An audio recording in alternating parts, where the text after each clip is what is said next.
খেদাইতলার জাগ্রত মনসা পুজোর কাহিনী।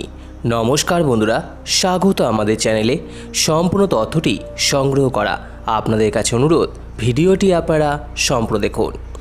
319 বছরের প্রাচীন নদিয়ার চাকদহের খেদাইতলার জনপ্রিয় মনসা পুজো। কথিত রয়েছে 300 বছর আগে নদীপথে ব্যবসা করতে আসা এক বণিক দল আস্তানাগড়ে খেদাইতলা এলাকায় হঠাৎই মড়ক লাগে ওই বণিক দলের। মৃত্যুর কোলে ঢলে পড়েন একের পর এক বণিক। সেই সময় মনসা পুজোর স্বপ্নাদেশ পান বণিকদের ওই দলের হোতা। স্বপ্নে তাকে বলা হয় মনসা পুজো করলেই বিপদ থেকে রক্ষা পাবেন তিনি। সেই থেকেই খেদাইতলার মনসা পুজো শুরু হয়, যদিও এই ইতিহাস নিয়ে মতান্তর আছে।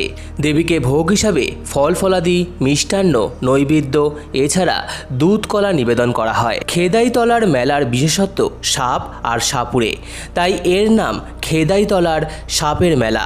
পশ্চিমবঙ্গের বিভিন্ন জেলা থেকে বেদে বেদিনীরা আসেন নানা রকম সাপ নিয়ে। মন্দির বলতে চালবিহীন এক ইটের কাঠামো, তার মধ্যেই প্রাচীন এক নিম গাছের গুঁড়িতে চাল কলা দিয়ে পুজো দেন হাজার হাজার ভক্তগণ। সারা বছরই শনিবার এবং মঙ্গলবার হয় পুজো, তবে শ্রাবণ মাসের প্রতিদিন আর শ্রাবণ সংক্রান্তিতে বিশেষ পুজো, আর সেই পুজোকে কেন্দ্র করেই বসে মেলা। এই দিন হিন্দু মুসলমান নির্বিশেষে সব ধর্মের স্থানীয় মানুষজন অরন্ধন পালন করেন।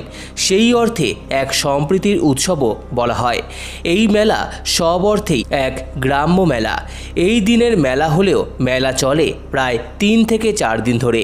সম্পূর্ণ ভিডিওটি দেখার জন্য আপনাদের সকলকে অসংখ্য ধন্যবাদ। ভিডিওটি ভালো লেগে থাকলে লাইক, কমেন্ট, শেয়ার এবং চ্যানেলটিকে অবশ্যই সাবস্ক্রাইব করুন। ধন্যবাদ।